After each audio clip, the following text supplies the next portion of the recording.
sầu. Đời qua mau với mai đầu, rồi đây sẽ chớp vông.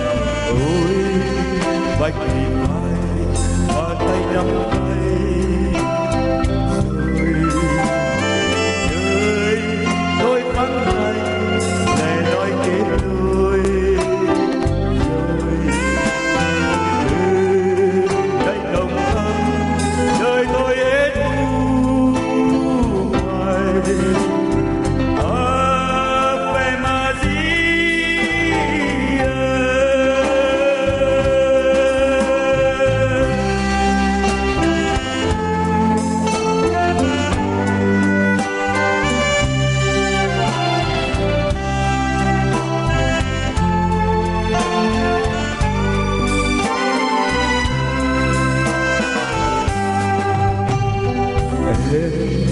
Bên mình anh làm in dưới ban thờ,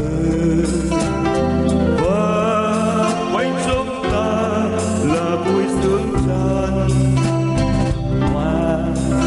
Cảm ơn Trường. Chiếc nhỏ bé thành đôi ước mơ xa. Ngày đây cả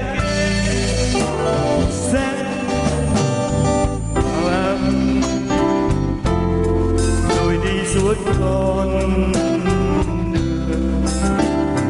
đưa ta suốt đời về nơi xứ thiên, về nơi tổ ấm nhớ nước cao vời. Ơn mẹ Maria,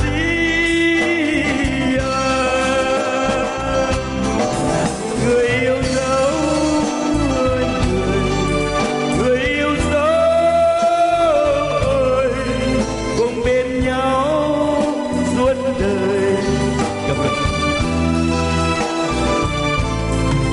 Hãy nói mình cho nhau biết bao là yêu. Vì sao đời qua mau với mai đầu, rồi đây sẽ chớp vông. Ôi vạch thì vai và tay nắm tay, rồi đời tôi vắng tay lẻ loi kết đôi. Cảm ơn anh rất nhiều.